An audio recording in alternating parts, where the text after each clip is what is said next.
Bienvenue dans cette nouvelle édition de l'Africa Tonight. À la une de l'actualité, c'est l'étape la plus attendue au Rwanda. Le référendum sur la révision de la Constitution aura lieu les 17 et 18 décembre 2015. Guillaume Soro n'est plus visé par un mandat d'amener en France. Le président de l'Assemblée nationale ivoirienne bénéficie d'une immunité diplomatique. Et puis l'écriture peut réinventer le monde. Rukieta Rwamba en est convaincu. Cette écrivaine burkinabé vient de publier sa première œuvre littéraire, son portrait dans ce journal. Les Rwandais sont appelés aux urnes les 17 et 18 décembre prochains. Ils devront se prononcer sur la révision constitutionnelle déjà approuvée fin novembre 2015 par le Parlement et qui permettrait au président Paul Kagame de briguer un troisième mandat en 2017. Deogracias Podo. Quelques 6 millions d'électeurs rwandais sont attendus aux urnes le 18 décembre 2015 dans le cadre du référendum portant sur la modification de la Constitution. En cas de victoire du oui, le président Paul Kagame pourrait briguer un nouveau mandat en 2017. Les réactions sont mitigées. Selon les autorités du pays, cette procédure serait approuvée par une large partie du peuple, alors que de nombreux observateurs estiment que la démarche est inopportune. Le grand enjeu, c'est évidemment au niveau du référendum, confirmer la modification de la Constitution et en même temps ouvrir la perspective à une nouvelle candidature présidentielle à Paul Kagame. Évidemment, les réactions sont mitigées. Des sanctions, je ne pense pas vraiment, puisque il y a toujours derrière la question rwandaise, et donc on se contentera simplement de lui rappeler ses propos, mais on ne sanctionnera pas le Rwanda. La révision de la Constitution avait déjà été validée en octobre et novembre 2015 par les deux chambres du Parlement rwandais. Le texte fait passer de 7 à 5 ans la durée du mandat présidentiel, tout en maintenant la limite du nombre des mandats à 2. Cette modification de la durée des mandats n'entrera en vigueur qu'à l'issue d'un nouveau septennat transitoire entre 2017 et 2024.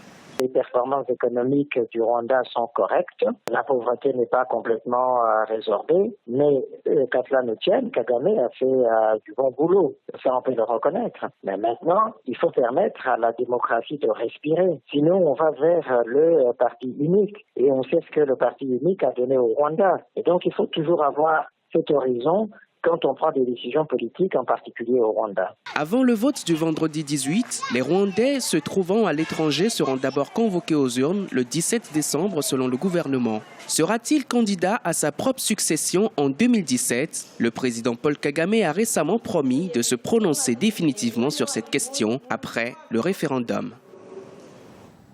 Ces avocats auront finalement eu gain de cause. La juge d'instruction française Sabine Kéris a levé ce mardi le mandat d'amener visant Guillaume Soro, président de l'Assemblée nationale de Côte d'Ivoire. Deogracias Podo.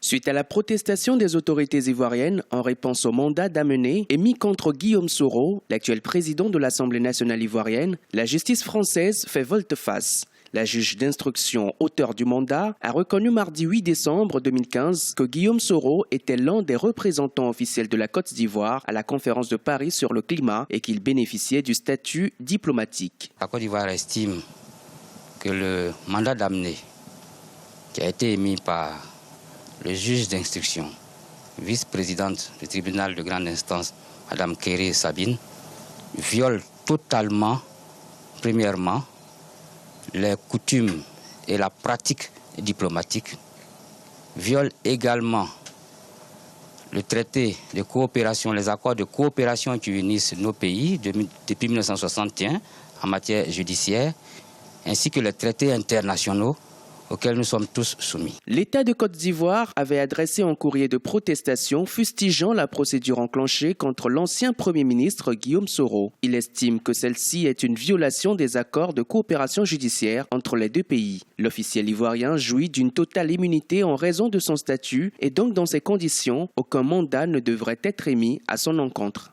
Le séjour du président de l'Assemblée nationale se fait sous mandat de représentation émis par le président de la République.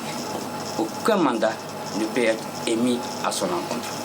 Nous, notre objectif, c'est de faire en sorte que le respect mutuel existe et que nous puissions respecter les pratiques et les textes qui nous lient. Depuis plusieurs mois, la justice française a manifesté son souhait d'entendre le président de l'Assemblée nationale ivoirienne dans le cadre d'une plainte déposée par Michel Gbagbo, le fils de l'ancien président ivoirien Laurent Gbagbo. Pour les avocats de Guillaume Soro, ce dernier va porter plainte à son tour pour dénonciation calomnieuse. Dans l'actualité également, dépolitiser l'appareil militaire, c'est le souhait du gouvernement burkinabé qui a donc entrepris de lui insuffler une nouvelle dynamique. Un groupe de réflexion chargé de faire des propositions en ce sens a été installé ce mercredi par le président Michel Kafondo. Au cœur des grands changements annoncés, l'interdiction définitive de l'implication du militaire dans la politique et le renforcement de la responsabilité et de la bonne gouvernance. Au Niger, la Cour de cassation a tranché. Ama Amadou restera en prison, du moins pour quelques jours encore. Sa demande de liberté provisoire a en effet été rejetée ce mercredi. Le leader du parti Modern Faloumana est candidat à la prochaine présidentielle, est inculpé, nous vous le rappelons, dans une affaire de trafic d'enfants entre le Niger et le Nigeria. Il est en détention depuis son retour au pays le 14 novembre 2015. Et parallèlement, le gouvernement nigérien envisage de rendre à la justice nigériane près de 500 prisonniers, membres présumés de Boko Haram. Une démarche qui s'inscrit dans le cadre de la coopération sécuritaire et judiciaire entre les deux pays. On fait le point tout de suite avec Idelette Mirabel-Bisson. Le Niger prévoit de remettre à son voisin le Nigeria près de 500 prisonniers de la secte islamiste Boko Haram, ceci dans le cadre de la coopération sécuritaire et judiciaire qui lie les deux pays. Des officiels nigérians ont visité des centres de détention de ces détenus interpellés au cours des 6 derniers mois sur le sol nigérien. L'objectif de cette descente sur le terrain est d'identifier formellement les prisonniers. Ces prisonniers ont été arrêtés par les forces de sécurité du Niger à l'issue de plusieurs attaques meurtrières qui ont eu lieu à Difa, au sud-est du pays. Notre plus grand mérite en matière de droits de l'homme, le plus grand mérite de nos forces de défense et de sécurité, c'est de ne les avoir pas exécutés sur le terrain. Parmi eux, il y avait des gens qui ont été pris l'arme au poing. Et ça, c'est un pays démocratique qui le fait. Au total, 457 détenus ont déjà été identifiés comme étant nigérians et membres présumés de Boko Haram dans les centres de détention de Niamey, Koutoukale et Kolo.